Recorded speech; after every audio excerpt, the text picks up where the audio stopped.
এটাই অরিজিৎ সিং। এত ভালো লাগলো একটা জিনিস দেখে, মনে হলো এটা নিয়ে অবশ্যই একটা ভিডিও বানানো যেতে পারে। কারণ অরিজিৎ সিং শুধুমাত্র যে একজন ভালো গায়ক তা কিন্তু না, ওনার এই যে বক্তব্যটা সেটা প্রচন্ড মানুষকে ইন্সপায়ার করবে।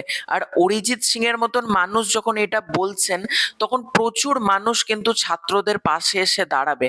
তো একটা ব্যাপার নিয়ে আজকের এই ভিডিওতে কথা বলবো, সেটা হচ্ছে তোমরা প্রত্যেকে জানো বেশ কিছু মাস আগে নিট পেপার কিন্তু লিক হয়ে যায়, পরীক্ষার আগেই কিন্তু নিটের প্রশ্ন ফাঁস হয়ে যায় এবং সেটার কারণে কিন্তু নিট পরীক্ষা বাতিল হয়। এই কারণে প্রচুর ছাত্ররা স্বপ্ন দেখে যে তারা ডাক্তার হবে। বহু ছাত্র কিন্তু দুর্ভাগ্যবশত তারা আত্মহত্যা করে এবং তারা আর আমাদের মধ্যে কেউ নেই। এবার সেটার জন্য সোনাম ওয়াংচুক তিনি এতদিন পর্যন্ত হাঙ্গার স্ট্রাইক করেছেন। তারপর একটা পার্টি নতুন ওপেন হয়েছে ছাত্রদের জন্যই, সেই পার্টিটা খোলা হয়েছে ককরোচ জনতা পার্টি। সেই পার্টির অভিজিৎ দীপকে যে পার্টিটা খুলেছে, তারা প্রত্যেকে মিলে কিন্তু ছাত্রদের জন্য লড়ছে। এবং একটা ব্যাপার ভালো লাগছে, ছাত্রদের জন্য একটা নিজস্ব দল হয়েছে। ভারতবর্ষের কেন, সারা পৃথিবীর সব থেকে বড় নাম্বার ওয়ান পার্টি এখন বলা হচ্ছে ককরোচ জনতা পার্টিকে। কারণ তাদের ফলোয়ার্স বলো, তাদের রিচ বলো, সবকিছুতেই পার্টিটা এখন এগিয়ে। এবং ম্যাক্সিমাম ছাত্ররা কিন্তু এখন ককরোচ জনতা পার্টি সিজেপি কে সাপোর্ট করছে। এবং তারা কিন্তু একটা দাবিতে নেমেছে রাস্তায়, সেটা হচ্ছে ধর্মেন্দ্র প্রধান তার রিজাইনের জন্য। এবং তোমরা প্রত্যেকে জানো দিল্লির রাস্তা 20 তারিখ এবং 21 তারিখ পুরো রাস্তাতে কিন্তু লোকজনে ভর্তি হয়ে গেছিল। এবং তোমাদেরকে আমি সাইডে ভিডিও দেখাচ্ছি, এখানে প্রতিটা মানুষের যে ভিড় শুধুমাত্র একটাই দাবিতে, তারা কিন্তু নন ভায়োলেন্ট, তারা কিন্তু কোনো রকম অস্ত্র হাতে না, তারা ভারতের পতাকা এবং হাতে একটা কাগজ, এইটা নিয়েই কিন্তু তারা রাস্তায় নেমেছেন। এবং এদেরকে আটকানোর জন্য দিল্লি পুলিশ তারা বোম যেগুলো হয় সেগুলোকে ছুড়ে দিচ্ছে, বোম তারা ওখানে ইউজ করছে।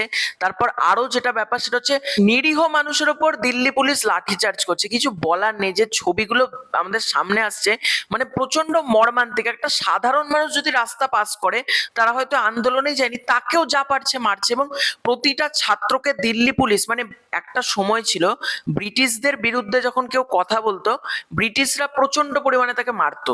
এবার এই জিনিসটাই হয়েছে দিল্লিতে, যখন সরকারের বিরুদ্ধে কেউ কথা বলছে, একটা দাবিতেই এসেছিল, সেটা হচ্ছে এই যে নিটের পেপার লিক হচ্ছে এবং তাদের যে কিছু দাবি ছিল, তারা কিন্তু সম্পূর্ণ শান্তিপূর্ণভাবে রাস্তায় নেমেছিল।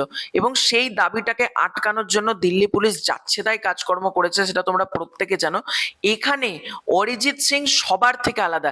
এই যে কঙ্গনা রানাউত একটা থার্ড ক্লাস মহিলা, তার কিছু বক্তব্য শুনলাম, নিজেকে বিরাট বড় হনু মনে করে কঙ্গনা রানাউত, মানে কিছু বলার নেই। আর এরকম থার্ড ক্লাসরা যতদিন সিনেমা ইন্ডাস্ট্রিতে আছে, সিনেমা পুরোপুরি শেষ হয়ে যাবে। সব থার্ড ক্লাসদের জন্যই সিনেমা কেউ দেখতে যায় না। তো অরিজিৎ সিং বেশ কিছু বক্তব্য রেখেছেন এবং বক্তব্যগুলো তোমাদেরকে বলছি। অরিজিৎ সিং একটা বক্তব্য রাখেন যেটা গতকাল সন্ধেবেলা থেকে বিভিন্ন জায়গাতে ভাইরাল। অরিজিৎ সিং বলছেন, নির্লজ্জ নেতা মন্ত্রীরা কি নিজেদের ভগবান ভাবছেন? ছাত্রদের মারধর করছেন, লজ্জা করে না? নিজেদেরকে কি মনে করছেন যে ছাত্রদের ওপর এভাবে আঘাত করছেন, মারধর করছেন? তাদের দাবিটা শোনার প্রয়োজন বোধ পর্যন্ত করছেন না।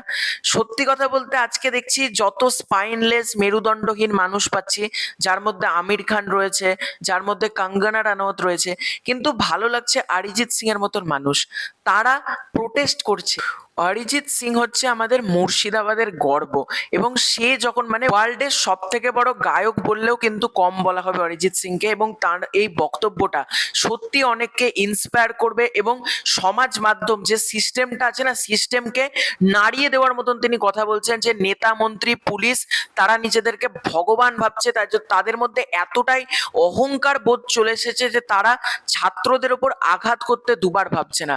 সত্যি অরিজিৎ সিং সবার থেকে আলাদা। এবং মনে হলো এই ভিডিওটা অবশ্যই করার দরকার, আরো মানুষের জানা দরকার এই ব্যাপারটাকে নিয়ে, সেই জন্য আমি ভিডিওটা করলাম। তো তোমাদের এই পুরো ব্যাপারটাকে কেন্দ্র করে কি মতামত কমেন্ট করে জানিও।